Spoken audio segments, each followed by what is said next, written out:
We're not talking about the best of them. We're just talking about the rest of them. Not the worst parts, but the best parts. And the best parts we have. The best of the rest.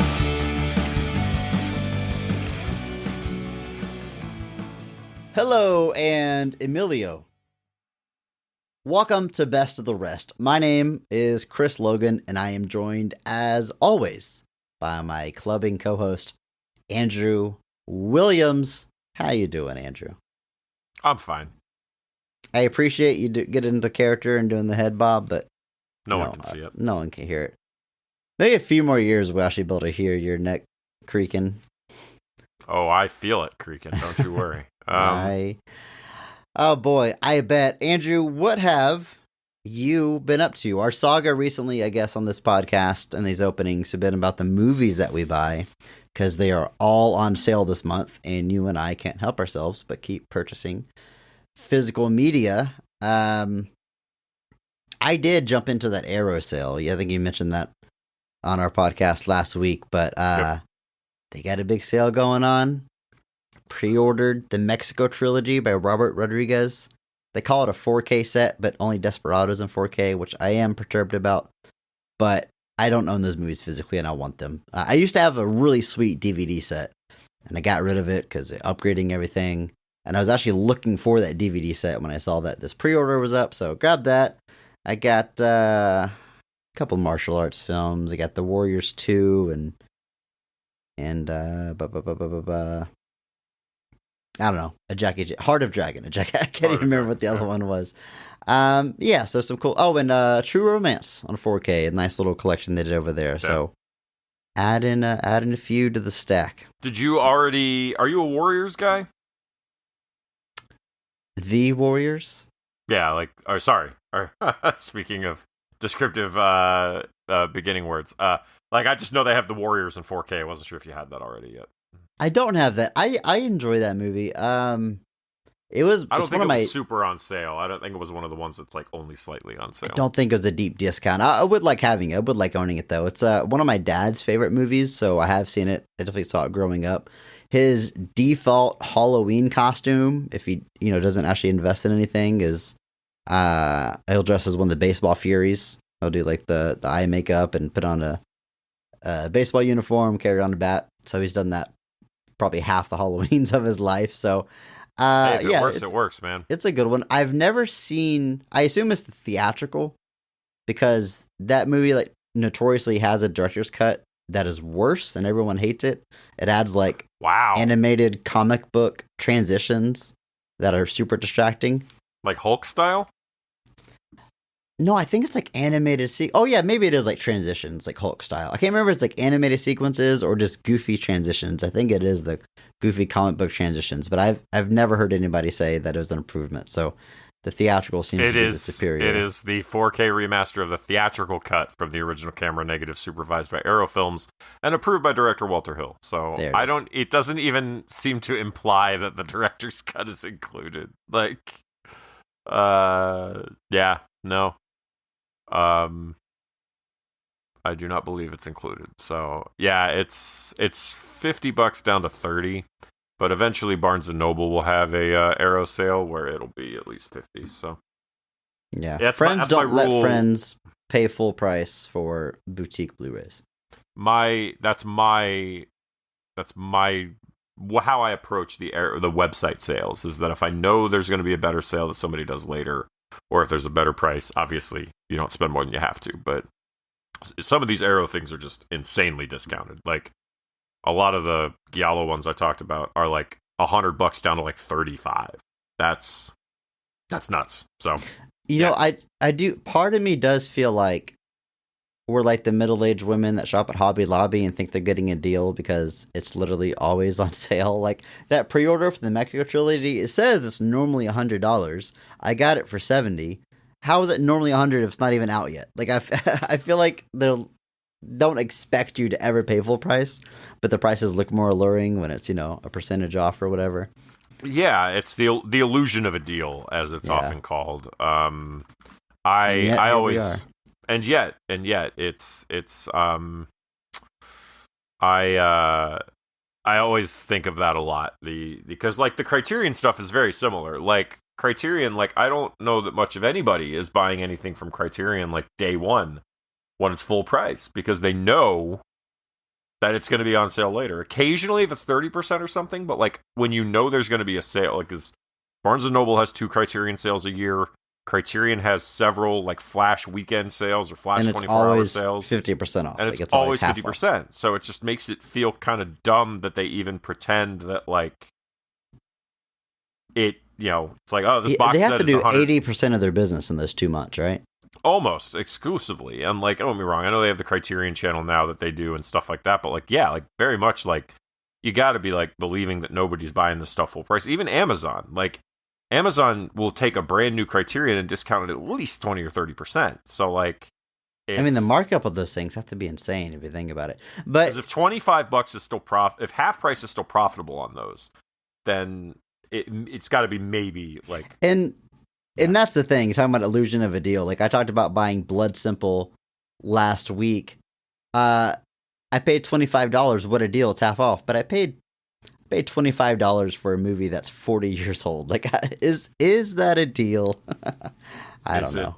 Yeah, it makes me happy, so I'm okay with it. Yeah, I was looking at some old. So because of those Giallo box sets, Giallo, however you say it, I don't know. Your killer wears black gloves. That's how you know it's Giallo. It's the only rule. It's literally the only thing. It's the only thing that defines that genre. It's the killer's wearing black gloves. It's Giallo. But I was looking at some Mario Bava stuff because I was actually seeing stuff that wasn't included in the box sets and seeing if there was any other like things that I should have, and just again, you run into stuff like, it's a Blu-ray, it's a Kino Lorber Blu-ray. I realized they did a bunch of Mario Bava Giallo stuff too, and I'm just like, well, now I gotta wait for another sale. Because why buy full price? Andrew, nothing makes me happier than kicking off episodes about stupid SNL movies with little talk about the most pretentious way to consume film, which is boutique Blu-rays. 100%. And their sales. That's not what we're here to talk about. Not today. Each week, what we do is take a second look at a movie that was poorly received upon release and challenge ourselves to only talk about the things we like and what the movie does well. It is SNL month, and this week we're talking the 1998 film A Night at the Roxbury. One of the more... I don't know if it's one of the more popular... Yeah, it's probably one of the more popular SNL movies. Definitely one of the more well-known ones, I think. This is like... probably Will Ferrell's first starring role, and that launched a pretty insane career for him. So, Andrew, what is your history with this movie, with this sketch, with these characters? Is this something you were a big fan of back in the day? Did you see this early on? What do we got? No, nothing, not registering. Nothing. I mean, you did say you're more familiar with this era of SNL than so you I were... definitely knew of the skits. Like I definitely knew of the like characters. I knew of the sketches. Like I know there was always kind of like a guest star that would show up in a lot of them. Like I remember the one with Jim Carrey a lot. For some reason, I just remember that one because they had the gag where the song stops playing and they pull out the CD and it had dust on it. So they were like all freaking out and like they just dust and they put it back in and it's fine. But I other than that, like I've never watched the movie a lot. I've never seen the movie a lot. I can't, like, I'm sure that I've seen clips of it, like rewatching it. I know that I recognized pieces of this, but it's not something I ever had a huge affinity for. Honestly, same. Even I maybe have even less connection to the skits. I was aware of them because you're just kind of aware of pop culture things. But yeah, I wasn't really watching SNL at the time. I did not see this movie. I don't know if I've ever said this on this podcast, but hashtag PP, Will Ferrell's just not my guy. I don't connect with him comedically. I kind of feel the same way about Will Ferrell movies as most people feel about Adam Sandler movies. I don't think I need to expand on anymore on what that means, but I like him occasionally. I like some of his stuff, but by and large, I just don't consider myself a Will Ferrell guy. So I never saw this movie beginning to end until this week, preparing for this podcast. And we're going to talk about it. We're going to break it down. We're going to look for those positives. That's what we do. Let's set the stage a little bit here, though. The movie's released October 2nd of 1998. It's made on a budget of $17 million. And at the box office, it brings in $30.3 million. Very modest return, but that is a profit when your budget is that small. And then, of course, you still have a booming home box office back in the late 90s. Critically, however, this movie is absolutely panned. It holds just an 11% critic score on Rotten Tomatoes. Andrew, I'm not surprised this movie's audience score is higher. That's pretty typical. But this has a 69% audience score, which, first of all, nice. But second of all, that's pretty high, right? Hashtag PP. I just watched this movie. Genuinely, I'm going to say this is nice. Well, that's the nice way of putting this. Folks, I've often had a call to arms when we need to get a movie score up. What I need you all to do. No, kidding. No, we don't do PP, that. Hashtag We don't PP. do that. Just kidding. I'm just kidding. But anyway, I would expect it more in like the 40s or the 50s. Like, the fact that it's like almost 70% means that literally 7 out of 10 people enjoy this movie. And I don't know, like, I literally like texted my brother, because I know my brother has asked about this movie before. And I was just like, man. And he was like, man, his girlfriend loves this movie. Like, she thinks it's great. And I'm just like, well, maybe, no, it's the children who were wrong. Friend of the show, my wife, said to me, she said, you know, at one point, that was my favorite movie. At one point in her life, A Night at the Roxbury was her favorite film. It was news to me. I did not ask her to expand on that. We moved on. On the one hand, it was important to remember. Chris, you're going to have to give me a minute here. Hold on.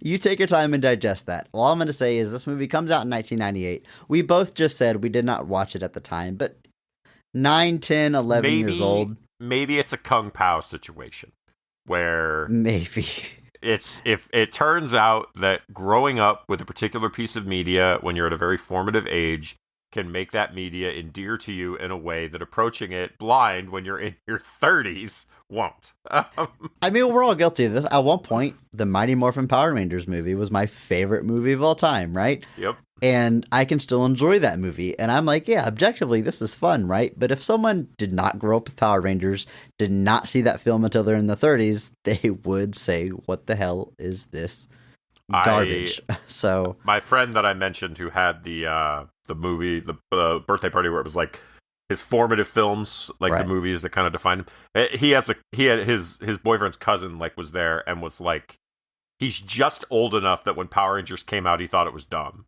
And so it was just like, it's only a few years too. Like, it's really not a big divide. So we started talking about Power Rangers at one point, and you could tell he's like, I have no frame of reference for any of this. None of it. And it's like, and he's literally like, I'm like about to turn 37, and I think this guy's like maybe 40. So like, like I said, we're literally talking that like, that's the only difference it takes. But Power Rangers is definitely that thing where like, that gap is pretty narrow as far as if you were in or out. Let's take a look at the creative team behind this film. It is written by Will Ferrell, Chris Kattan, we'll talk about those two gentlemen in a moment, as well as Steve Coren. Now, Steve, no surprise, SNL writer, pretty common thread throughout these movies. Besides SNL movies like this and Superstar, is also a credited writer on Bruce Almighty and Click.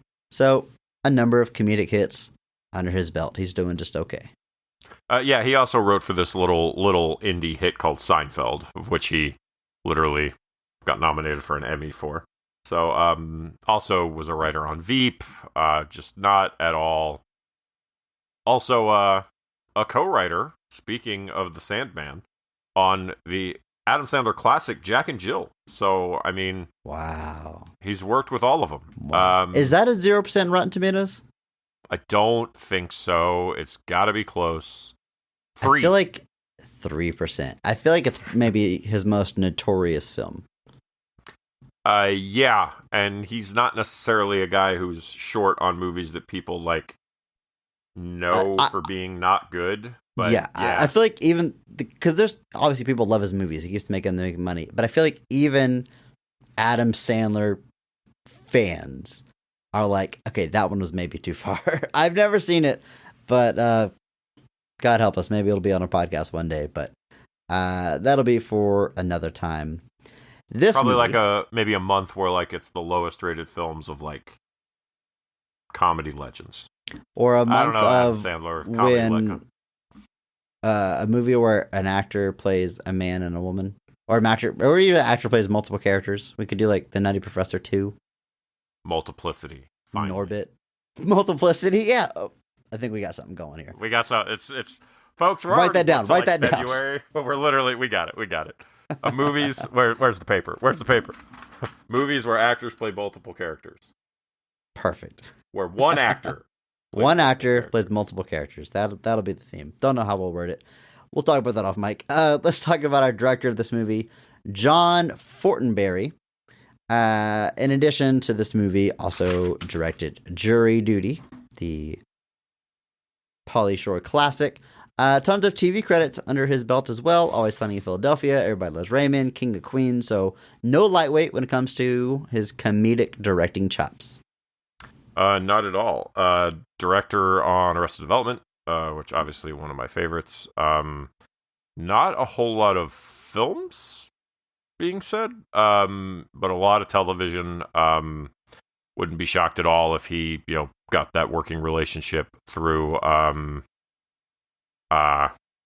just knowing a lot of these comedy people from his television work. So just saw him as somebody that could easily pop in and take this on. All right, Andrew. It's time. It's time to cross over. It's time to talk about this movie and all the positives. Everything we like, everything we enjoy about A Night at the Roxbury. Andrew, I ask this with all sincerity. Are you ready? Not really. Hashtag PP. We're going to talk about the good stuff.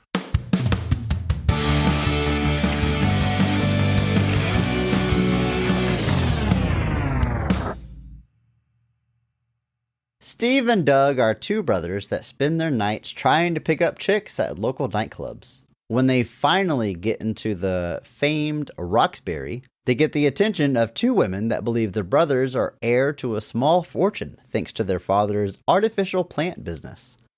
When their dad fires the brothers, the women leave them, thus ending their only real relationships. Distraught, Steve finally gives in to Emily, who desperately wants to marry Steve and merge his family's plant business with her family's lamp business. But Doug reunites with his brother at the wedding, and they go back to their nightclub lifestyle. I don't know. I think that's it. What are significant plot details of this movie, Andrew? Look, hashtag PP. I've got my hashtag PP hat here. I'm about to put on my Positivity Podcast hat, but it's not on my head yet. Andrew, this movie is everything I feared going into this month. I think I mentioned it on one of our earlier episodes, maybe in Coneheads, the first one, where I was like, I'm scared to do comedy because when comedy doesn't work or it's unfunny, it is maybe the hardest thing to sit through and talk about.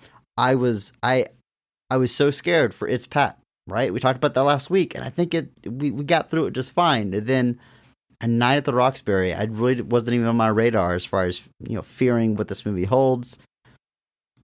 By golly, we have a challenge ahead of us, but I'm pinning my hat on. Hashtag Positivity Podcast.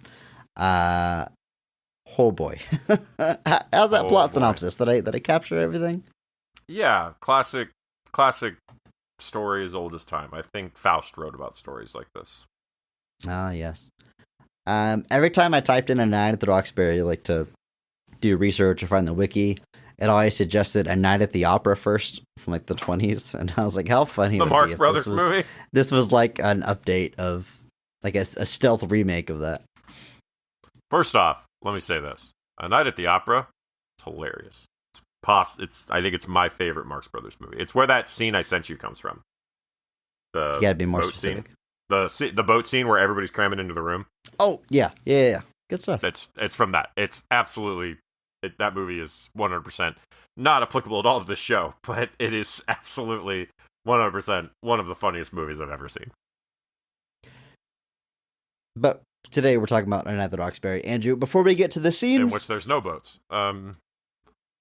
we got to talk about the cast of the film, starting with the high point, best casting, best performance of the movie, because every episode we recognize one person who goes so far above and beyond the call of duty that they actually elevate the quality of the entire film with their performance. And we recognize that person by giving them the Mark Strong Award. So, Andrew, kick us off. Who's getting your Mark Strong Award for A Night at the Roxbury?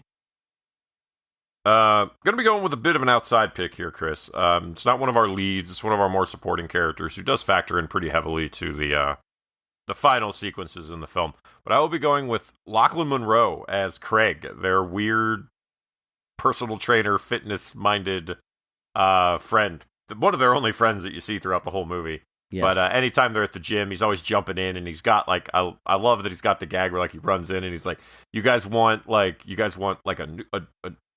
NutriBar? And he's like, no, I got a power bar. He's like, oh no, I've got this multigrain bar over here. They have all their dumb little different bars. They're all little weird little quirks that they got. And he's always trying to tell them to push harder, and like he sits them down to have like a difficult conversation that he's just concerned about their triceps. And just weird, ridiculous nonsense like that. When the brothers kind of split and Chris Kattan's at a club with Craig by himself, like Craig is having a ball, even though Chris Kattan, who is Doug, is like clearly not into it, but Craig's having a blast. He's happy to be there. And you know what? I gotta jump it out. Like when I'm watching this movie, his weird, I don't even know if you call it positivity, is just what's sticking out to me when I'm watching it. And it's funny. I genuinely thought he was a great addition to the film.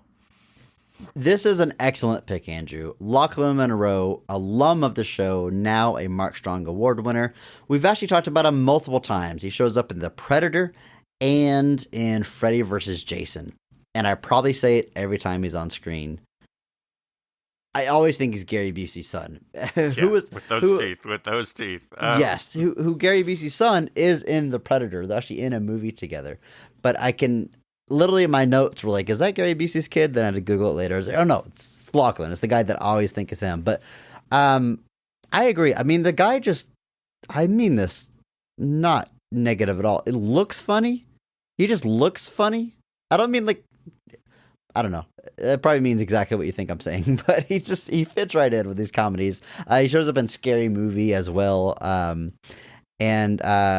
a real staple of the early 2000s, turns out. But I agree. I think every scene that he's in, genuinely some of the best in the movie. I like his character's attitude. He has a weird happy ending where he ends up marrying Molly Shannon out of nowhere. It's good, Andrew. It's a good pick, and I don't blame you at all for doing the outside pick like you're saying. I think I'm doing the same thing. I'm not giving my Mark Strong Award to one of our two leads. My Mark Strong Award is going to go to Chaz Palminteri as Mr. Zadir, the nightclub owner that befriends our two leads, and it's got important plot point, shows up again at the end of the movie. He's got a few scenes throughout. He's getting my Mark Strong Award because he looks like he's having fun. And I really like Chaz's career because, I mean, talk about journeyman actor. He's got a million credits, but he can seamlessly bounce between being like legit wise guy or gangster or bad dude, and then parodying that persona kind of like he's doing here, or he's got a recurring bit in Modern Family, the TV show. It's pretty good. He's back kind of more on like the serious side in this movie I really like called Pool Hall Junkies. He's great. He can do it all. He's in small movies, big movies, everywhere. Again, a guy that if you don't recognize the name Chaz, you Google him, you'll recognize his face. But here, he kind of doesn't have his trademark looks. He's got like this wig and this goatee, and is clearly kind of poking fun at himself, clearly having fun, which is why he's getting my Mark Strong Award. His running bit is that he's always concerned about people touching his ass, but he doesn't seem to mind people touching his ass. It's kind of a weird thing, but the point is, the character's having fun, the actor's having fun, which bleeds into my enjoyment of watching them. So because it's a somewhat serious actor being a goofball and pulling it off, he's getting my Mark Strong award. I think this is a great pick. Chaz is always great in pretty much everything that I've seen him in. Like you said, it's a very varied career, whether it's Bullets Over Broadway or The Usual Suspects, which were some of his early film roles that kind of really put him on the map. The television stuff, I remember him from like Modern Family, stuff like that. So he's been all over the place, done a whole bunch of different stuff, and I know that he's always entertaining when I see him, but like you said, he can kind of really shift back and forth between roles kind of as he needs to. Is he in... Yeah, he's in A Bronx Tale. Yeah, A Bronx Tale is awesome. And he's also a writer on A Bronx Tale, which I didn't even realize. It's literally his screenplay. And I don't know if you also know this, Bronx Tale is directed by Robert De Niro, one of Robert De Niro's only directing efforts. But I didn't know that. So, and it's in turn based off of the one-man show that Chaz did. So, Bronx Tale, Bullets Over Broadway, Usual Suspects, like that's literally, he does those 3 in a row. And like that's like, it doesn't get much better than that as far as establishing yourself as a name not to be messed with. And yeah, he's great here, just having some fun. Like you said, kind of taking the piss out of himself a little bit maybe, but having a good time, and the movie's better off with him in it. So, well, Andrew, if there's one thing people know about this movie, it's that it stars Will Ferrell and Chris Kattan. So let's talk about him. I mean, we could probably talk about him at the same time, right? They wear identical suits. They have pretty much all the same jokes, beat for beat. I guess we can break it down a little bit. Will Ferrell, God, I mean, at this point, he has a career that speaks for itself, right? Just one of the biggest comedic actors of all time. I don't know if this is literally his first starring role, but it's among them. And it's weird to go back because it's him playing this very specific character, whereas he gets to a point where I'm trying not to sound backhanded. He always plays Will Ferrell. I don't mean that in a bad way, but like, you know what to expect from a Will Ferrell comedy at some point. He's loud, obnoxious, over the top. He's got certain mannerisms that recur by and large. None of that is here. It's just solely him playing like this dumb nightclub guy. In an odd way, it feels restrained versus the things we would see him play later on. But like I said, hashtag PP, never really connected with Will Ferrell that much. And I don't even think this is an insult to the movie. I think it's a statement of fact that it's kind of there's one joke to these characters. They bob their head, they try to pick up chicks, and then get rejected. That's all the skits were. The movies don't build on it. And if that joke doesn't work for you, it might make recording a podcast about this movie very difficult. Well, I'll speak a little bit more widely about Will Ferrell. There's things that Will Ferrell has done that I genuinely think are some of the funniest movies I've ever seen. And then there's things he's done where I'm like, I just don't get it. Like Anchorman, growing up, going to college for like broadcast news, like Anchorman, everybody talked about Anchorman. It was just the movie you always said lines from it, whether you were on the floor, whatever you were doing. Anchorman was everywhere. And I still think Anchorman is pretty funny. I just rewatched Talladega Nights the other day. I still think that movie's pretty funny. I watch it and I'm like, this is really funny. I do like when he tries to be a little bit different though. Stuff like Stranger Than Fiction. Like Stranger Than Fiction is probably my favorite Will Ferrell movie just because he's not doing all the classic Will Ferrellisms that you kind of expect from him. Sure. He's kind of playing this a little bit straighter with a bit more of a dry sense of humor. And no, I haven't seen Stranger Than Fiction like since it first came out, but that's the one where like an author's writing a book and he is the fictional character they are writing about. And he starts hearing the narrator. That's the thing, right. He starts hearing it. So there's a couple of moments where he gets to kind of like scream out a little bit, but by and large, he's playing that one a lot more straight and a lot more low profile. And I love that movie a lot. It's probably, like I said, my favorite thing that he's ever done. And he'll do things like Everything Must Go. So there's this strange range that the man has that he doesn't always tap into. And then even just last year with Barbie, I like his kind of, self-aware CEO of the Barbie Corporation. I thought it was perfect for what that movie needed, and I thought he did a really good job with it. So I think he does a good job with all of that. That being said, he's not doing any of that here. This probably is his first starring role. I think he was in Austin Powers was the year before this, and he's a supporting character there, and he's just got the gag that they like drop him down and to die, and he doesn't die. He keeps not dying. They do the exact same thing with him in the second movie. They do. It's literally he's got a couple of other things, but overall, this is definitely his first starring role. Certainly his first writing role as well, because he does go on to write a lot more stuff, including Anchorman and Talladega Nights and a few other things throughout his career. But here, there's kind of nothing here of what you would come to associate with Will Ferrell, which is not a shot against him. I just think that with these characters, they just played them like they were in the skits, and there's just not that much to him in the skits. So, and perhaps the opposite of that, this is possibly the peak of Chris Kattan on film. I mean, I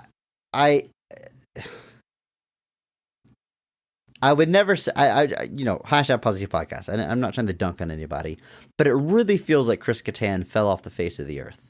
And it does. Sometimes I'll think that, and then I'll go through the filmography. I'm like, oh no, they're working way over here or in this corner. They got this TV show or whatever. But like, Chris Kattan, like once his star power kind of goes out, he really just disappears. But there was certainly a moment where he was hot stuff. Mango on SNL, this movie here, we just talked about it before we hit record. What was his? Corky Romano was like his big vehicle. Talk about what movie we're talking about where, Master of Disguise, where everyone knows that one line, even if they haven't seen the movie. Corky Romano, no one has seen it, but everyone remembers, you guys want some cookies? Like him dressed up as the Girl Scout. And then, maybe not on everybody's radar, but Monkey Bone, a movie we'll probably cover. He eventually possibly steals the show. He might be my Mark Strong Award winner there. We'll talk about it officially one day on the podcast. But it's like three movies. We may also be talking about him in October because he is in that 1999 version of House on Haunted Hill as well. Plays one of that great ensemble. But yeah, like it's 98 to 01 is pretty much his immediate run there, and it just does not pan out past that. Well, I think his, not to be dunk on someone else, be positive about him, but I think his energy, his like Chihuahua-like energy, is a little better suited to this character who's desperate to make things happen with a woman and bounce around a nightclub. Whereas Will Ferrell seems restrained. He seems like he's able to let go a little bit. I think it just suits him a little bit better. And that's all I got to say about that. I will say this. One of the funniest things that I think Chris Kattan has done is he shows up in the Aqua Teen Hunger Force movie. At least the first one. I guess they made another one. But the Aqua Teen Hunger Force : movie film for theaters. And he plays a character named Walter Mellon, who turns out created the Aqua Teens.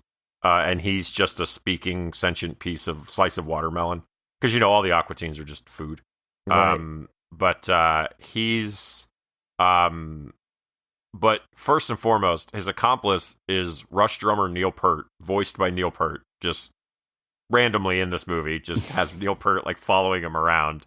But literally, so his whole plan is that he created the Aqua Teens and all the other characters, including like this thing, the Insanoflex that shows up. And his plan is that they would all kill each other, and then Walter would inherit their real estate in order to create a gym that he was going to call the Insano Gym. And then they inform him that they don't own the property, and his whole plan is pointless. And it's just such a needlessly pedantic, complicated plan that I can't help but think it's hilarious.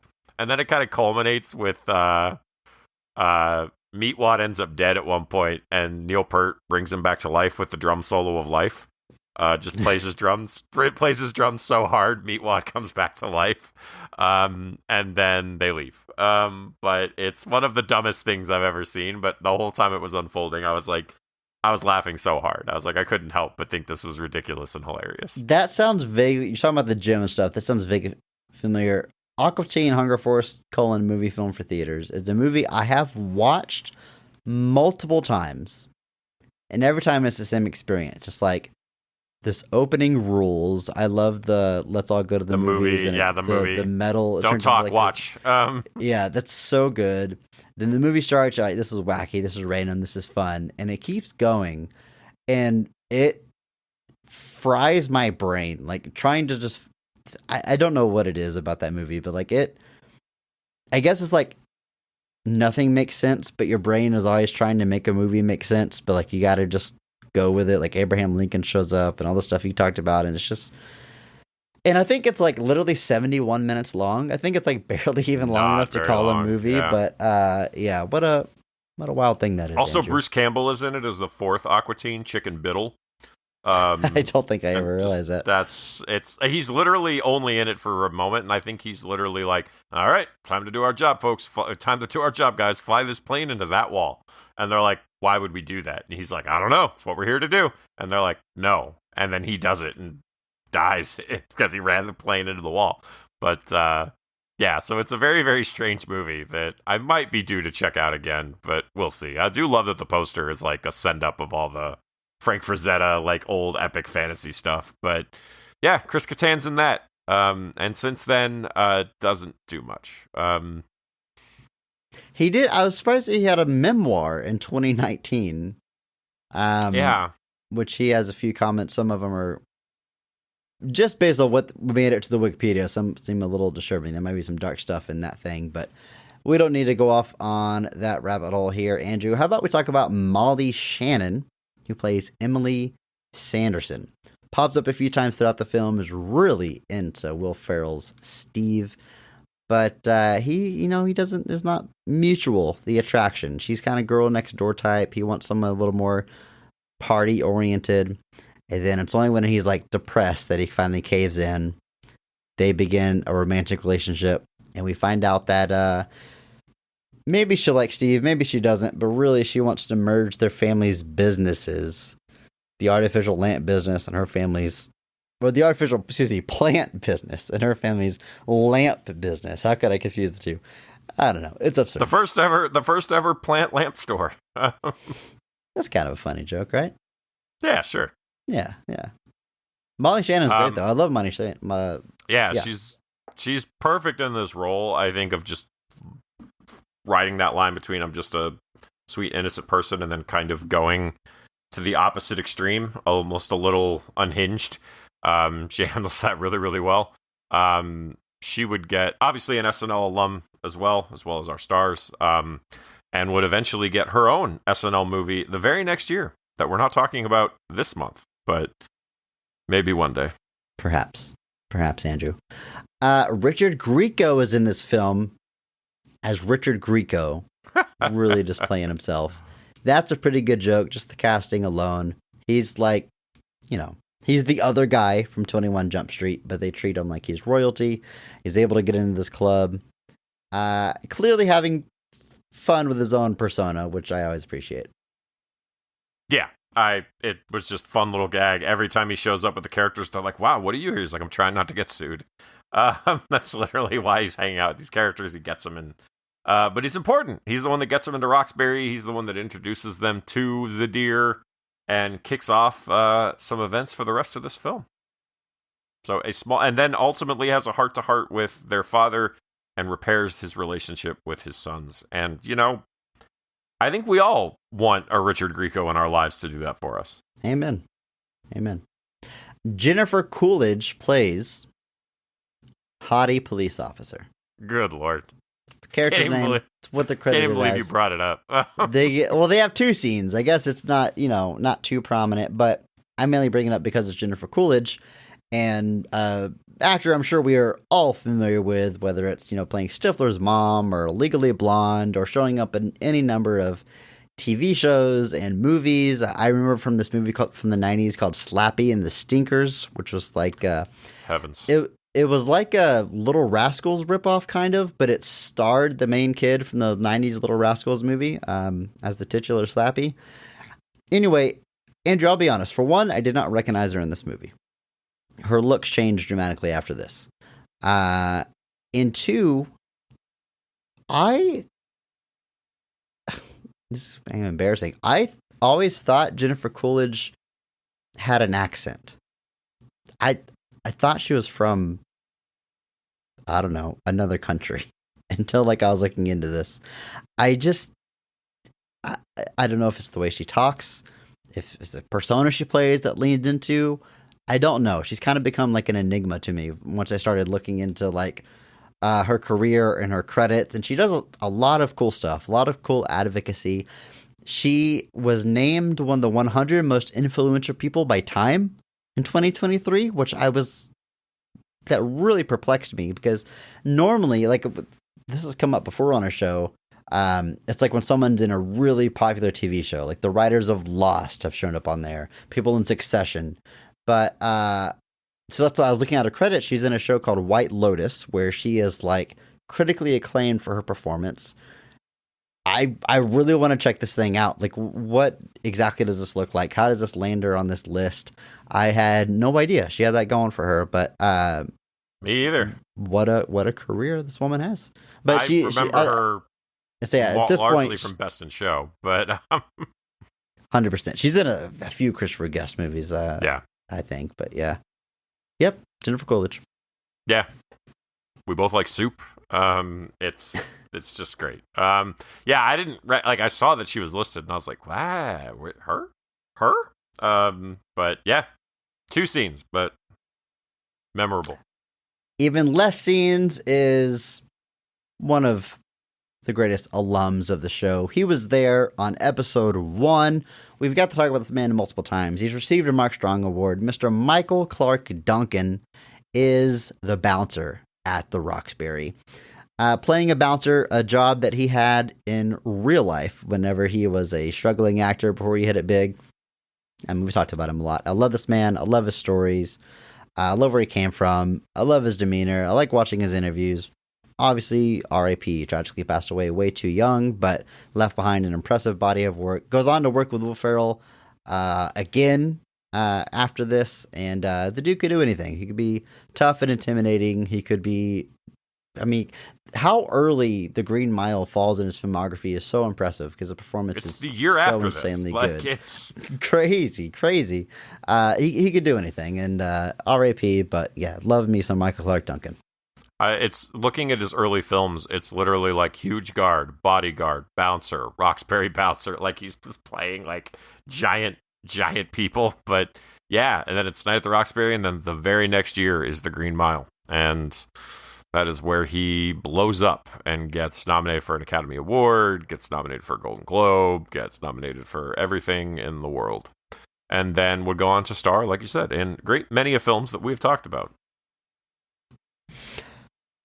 Andrew, there's a few more bit parts. We can talk about them during scenes, but I think we've covered our bases here with the cast, and we can talk about the scenes of this film. And of course, specifically, we're talking about our favorite scenes. We're going to start at the high point. Andrew, in your opinion, what is the best scene of this movie? When is it firing in all cylinders? What is your personal favorite scene in A Night at the Roxbury?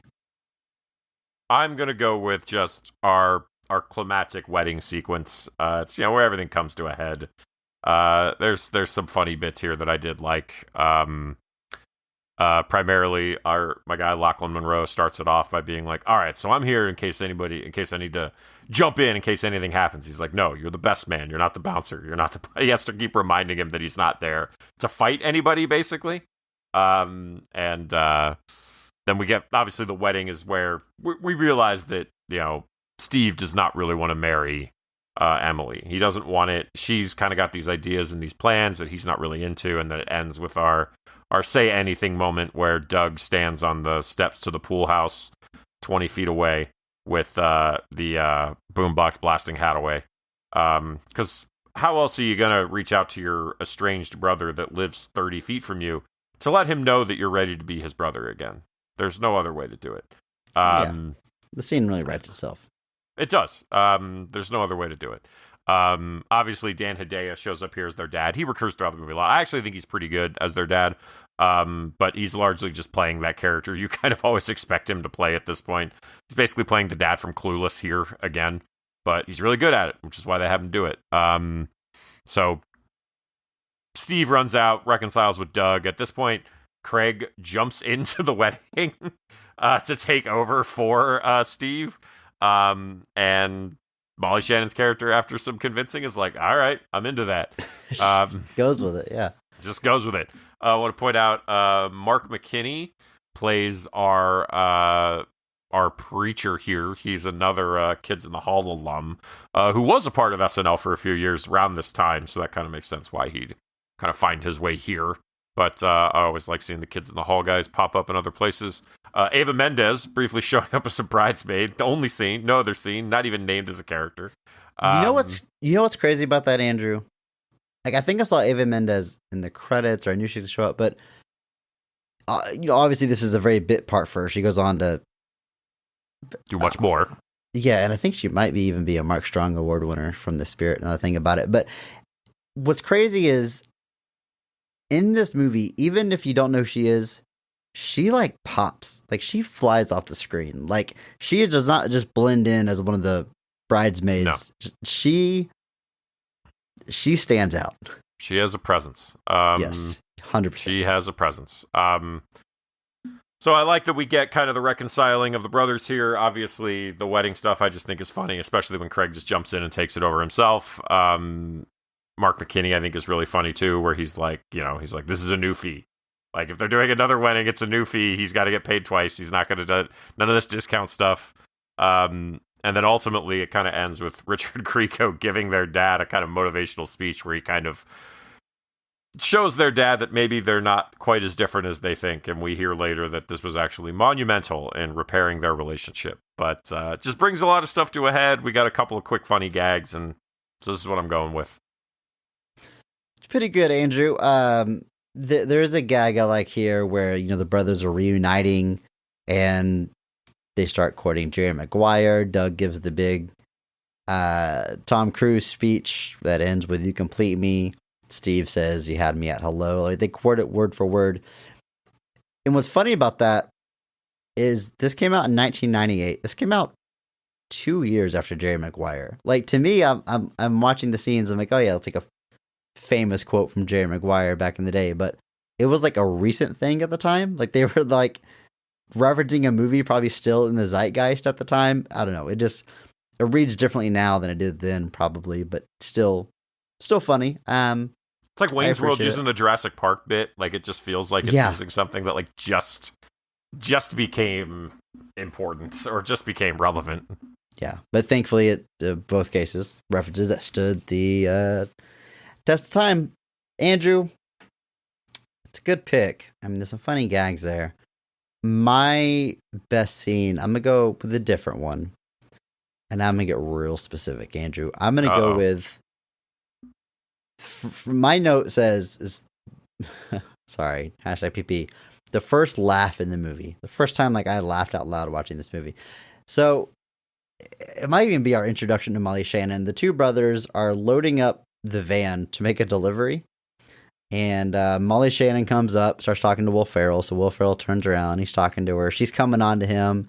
And he's kind of like, yeah, okay. And every time the camera points back to Will Ferrell, in the background is the van with its door open. And from off screen, fake plants are just flying into frame into the van.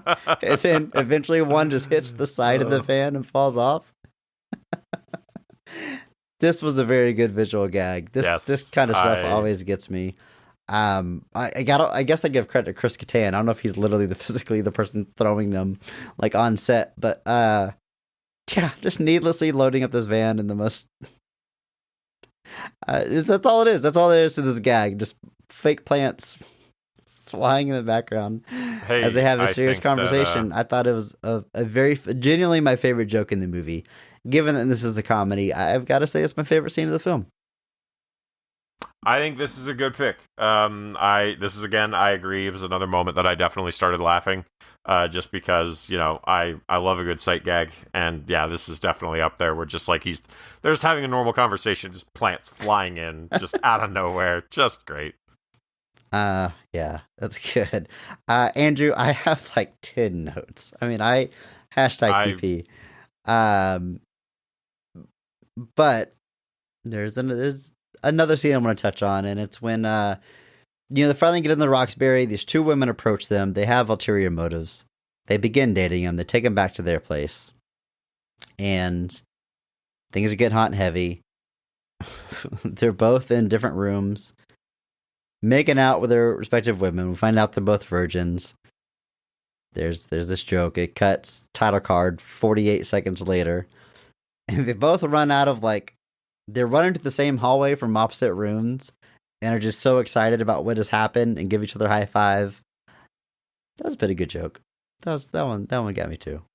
That yeah, that was a good one. I think it was 42 seconds actually. I think it was a very short amount of time. Yeah. There's a gag earlier in the movie where they're in the car. Obviously the one where he head bobs and breaks the window. That always made me just chuff slightly every time I saw it. He just barely touches it, presumably, and it just shatters. I really like how dramatic that is. I also love the one where they high five with each hand, and then Will Ferrell just smacks him in the face for no reason, and he just goes, so unnecessary. Just can't believe that he's done it. But I laughed, and then obviously you said it in the intro, Emilio. I mean, that's probably the joke from this movie, right? I don't yeah. think that was from the sketch. I think it's that and did you touch my ass? That's literally the only lines from this movie that I think anybody says. So yeah. And that's a night at the Roxbury, Andrew. What I don't want to do here is sit and stall and try to pad the length or whatever. Those are what I liked about this, and those are my favorite scenes. That's the funny parts. This was hashtag PP. This was a struggle. And like I think I said this before, I've always had this voice in the back of my head when we talk about movies that are a bit of a struggle. Of course, I never want to dunk on them. It's not what we do. But I think by and large, this movie's generally liked. So we're the problem. Yeah, this is such a weird position to be sitting in. I almost don't feel obligated to say more nice things about it. It's got a 69% on Rotten Tomatoes from the audiences. You feel like this movie, you like this movie. It's nostalgic or whatever. It's doing okay. But boy, this was tough. Boy, I think that's the nicest way to put that. Oh boy. I think that is completely fair. It is a very specific movie. What is love? That's me stuck in my head for a week, though. Oh yeah, for sure. Just a week. Mr. Fancy here. Get songs out of his head after a week.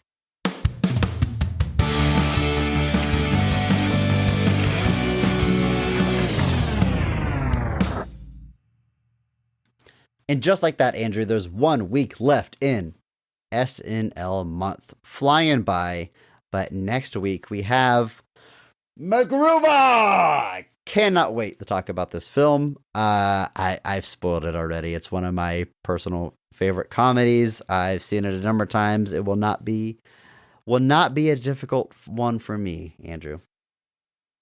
I know that it won't.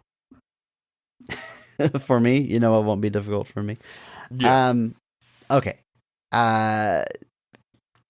Andrew, I want to do something a little bit different here. Typically, this is our question of the week. And as always, if you want to leave us a question for a future episode, you can do just that. Hop into our Discord. There's a link in the show notes. Please join us.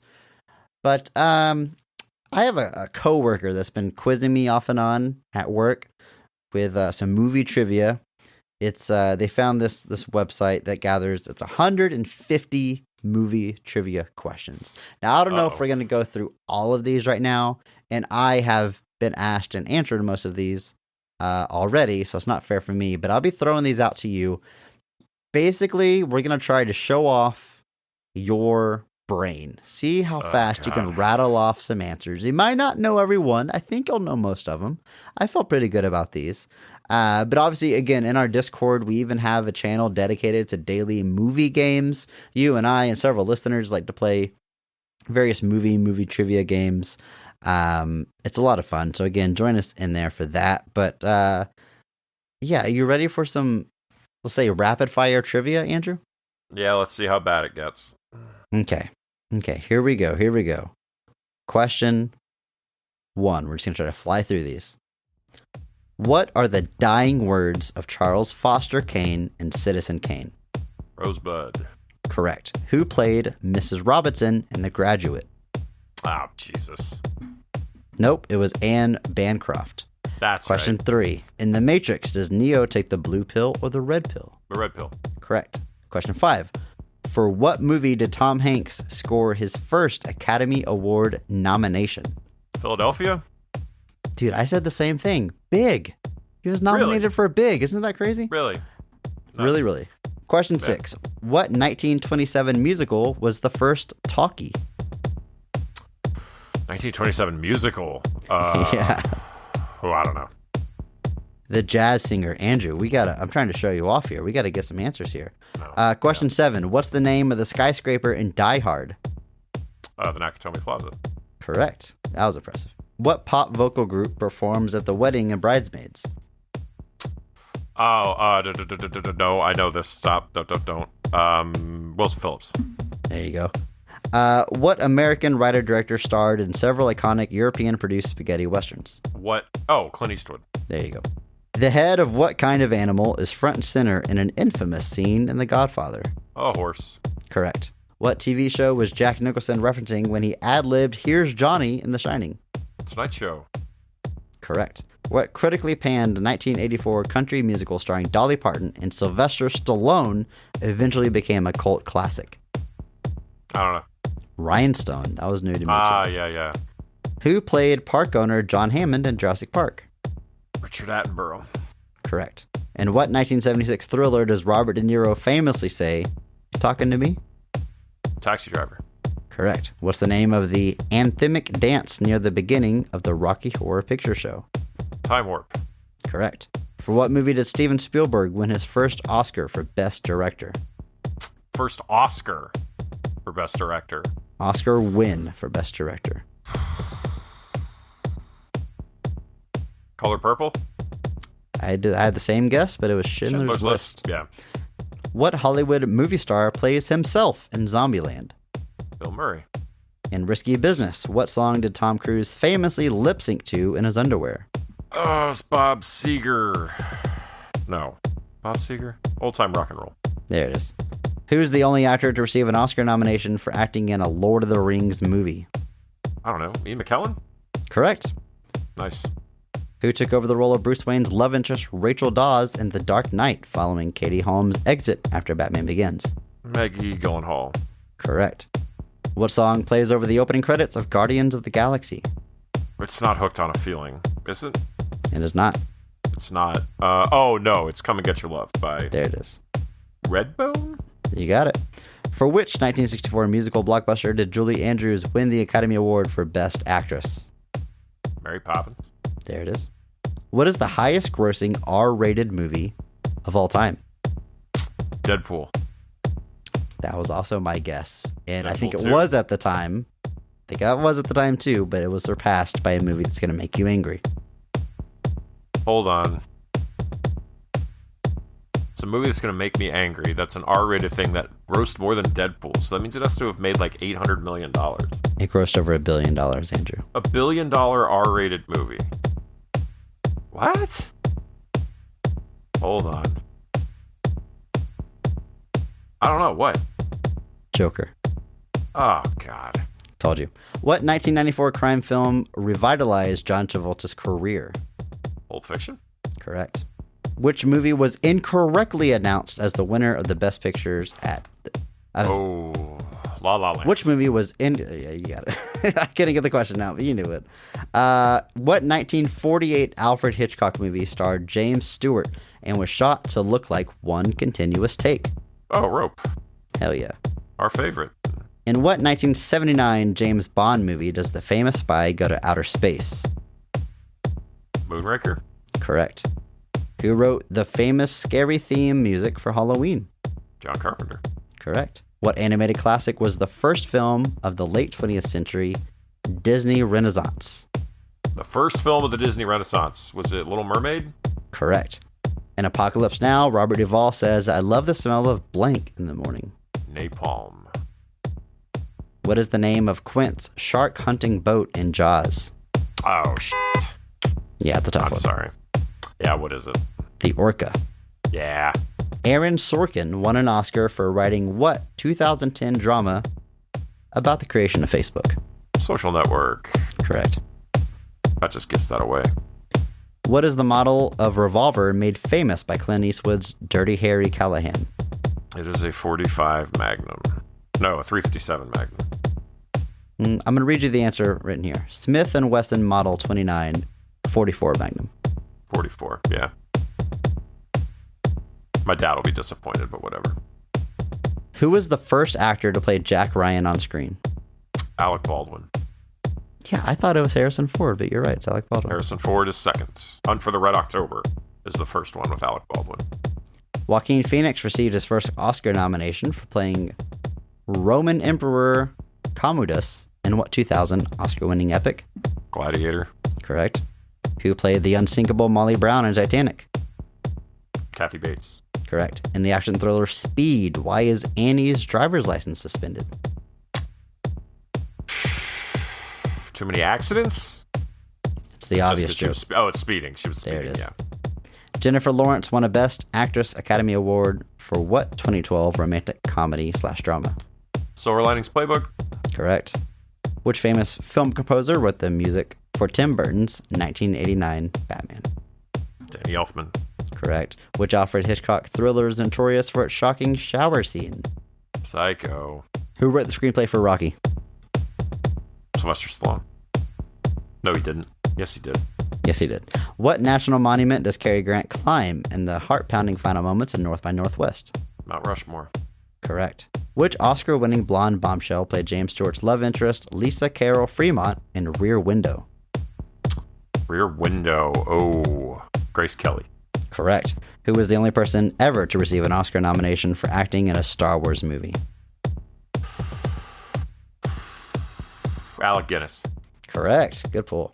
What is the real name of Uma Thurman's The Bride character from Kill Bill? I don't know. Beatrix Kiddo. Yeah. What prominent American director won an Oscar for helming Forrest Gump? Robert Zemeckis. Correct. 3 of Jim Carrey's blockbusters, The Mask, Dumb and Dumber, and Ace Ventura, Pet Detective, were all released in what year?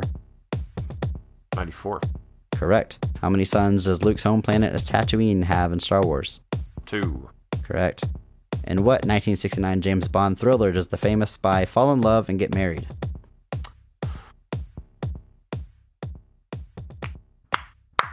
On Her Majesty's Secret Service. Correct. What 1970 movie marked the feature debut of Arnold Schwarzenegger? It's the bodybuilding one. It's not? Is it Hercules in New York? There it is. What is the I first didn't realize movie? it was that old. What is the first movie ever to be rated PG-13? This I should know, because it's later than you think it would be. If you're like the trivia that I know is Gremlins and Temple of Doom created why it PG-13. exists. Yeah. And those are both 84. So that This means movie this is one has also to be 84. 85. It's also 84. All right. And it's PG-13. Ah, God. And it's probably not what I think it is. Just what is it? Red Dawn. Yeah. Yeah, Okay. I never knew that. What is the only X-rated film to win Best Picture at the Oscars? Only X-rated film to win Best Picture at the Oscar. I don't know. What? Midnight Cowboy. I had no idea. All right. Yeah, I guess. I didn't realize that was actually rated X, so. This acclaimed Oscar-winning filmmaker directed Happy Feet. George Miller. There you go. Who is the first woman of color to win the Oscar for Best Actress? Halle Berry. Correct. What's the fictional brand of cigarettes in Quentin Tarantino's movies? Oh, a red apple. Correct. Which movie star is killed off in the opening scene of Scream? Drew Barrymore. Correct. What's the highest grossing war movie of all time? Is it old or new? Very new. And Very not new. not what comes to mind when you think war movie. Because it's not what really comes to about the mind. combat, but it's definitely about an instrument of war. Oh, Oppenheimer. There it is. How many Oscars has Meryl Streep won? 0. 3. All right. I just thought it might be a A trick question. How many Oscars has Meryl Streep been nominated for? 72. Correct, 72. 21. What Martin Scorsese movie holds the record for F-bombs? Probably newer than you think. Goodfellas? Newer. Newer. The Irishman? No, Wolf of Wall Street. There it is. Only 3 movies in history have won the Big 5. Well, this will be our last question, Andrew. Won the Big 5 at the Oscars, which of course is Best Picture, Best Director, Best Screenplay, Best Actor, and Best Actress. Can you name them? No. Let's think. So, Best Director, Best Screenplay, Best Picture, Best Actor, Best Actress. Yes. Okay. Gotta think about movies. The Godfather? Incorrect. No, it's not The Godfather. There's no women in The Godfather. The most recent time it happened was 1991. 91. No, Unforgiven was 92. Say the year might give me more to go off of. 91. What came out in 91 that would have done this? Who's the director? I would have to look it up, but I'll say here's a clue I know off the top of my head. I believe it is the only horror movie to win Best Picture. Horror movie. In 91. I'm gonna kick myself once you tell me. You are. A horror movie in 91 wins Best Picture. Oh, Silence of the Lambs. There it is. There it is. All right. That Going would have back been the Jonathan Demme as the director. Silence of the Lambs, Hopkins, Foster, and whoever wrote that. Was it Demme that wrote it? I don't remember. Anyway, the last time it had happened before that was 1975. 75. One of my personal favorite films. Oh, there's no women, so it's not Jaws. 75. I feel like that's the hard part of this, getting off 5 is having a Strong lead woman in actor your film. and a Yeah. lead actress in the same movie. Yeah. Because Jaws is all dudes and a shark. Kramer versus 75. Kramer was one of my guesses. It's not correct, but 75. Because The Conversation is 73. The Godfather's 72 and 74. Or 72. it's an American classic. I'm sure it is. Referenced in all kinds of media. I mean, it's not Rocky, is it? It is not Rocky.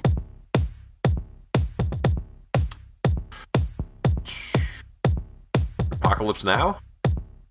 It's not Apocalypse Now. It is my favorite Jack Nicholson performance. One Flew Over the Cuckoo's Nest? That's it. There it is. And I'm just going to give you the last one. What's the year? Just if it's a year, I want to try. Okay. Let's see. I got to Google that. 1934. Oh, man. It is a movie you're familiar with. It is a very famous movie. Is it Wizard of Oz? It is not. It is a Frank Capra film. Oh, Frank Capra. It basically invents a genre.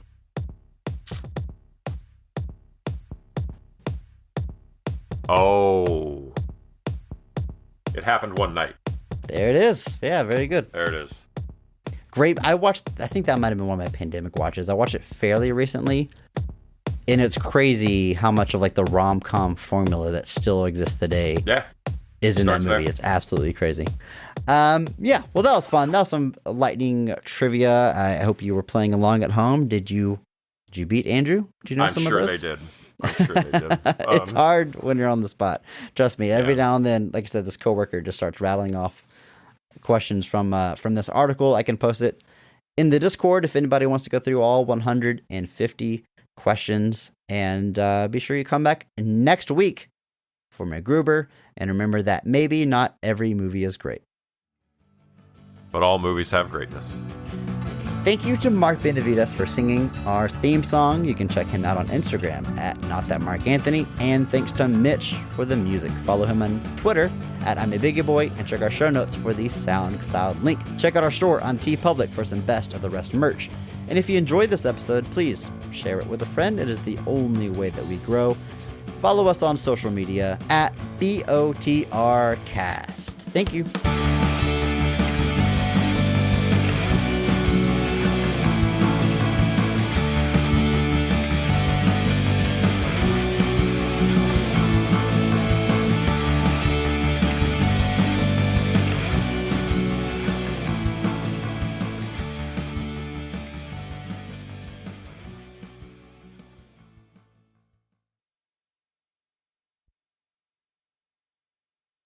Everything we like, everything we enjoy about A Night at the Roxbury. Andrew, I ask this with all sincerity.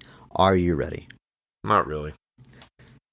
I was about to make the joke of like, you're like, here's where we say all the great things. And I'm like, and that's all for our show, folks. But hashtag PP, we're going to talk about the good stuff. Of which apparently, like, I feel like we might get roasted on this one because apparently this is like a childhood gem for lots of people. So Is it just as simple as we didn't see it as kids? Is that really all Maybe. it is? I don't know. I don't know. Soundtrack goes pretty hard though. I would have respected the soundtrack if it was just that one song 10 times. That's the only song that ever Yeah. plays throughout the movie. They just get the guy to do like A 40-minute version of it? They'll do like a fast version, do like they'll do like a slow version, then do like the instrumental yeah. version. Like they do when all- they release it as a single, like all the Yeah. B-sides are just remixes. like because you got to have the slow version during like Yeah. the emotional slow beats of the movie. Right. Okay. Anyway, all right.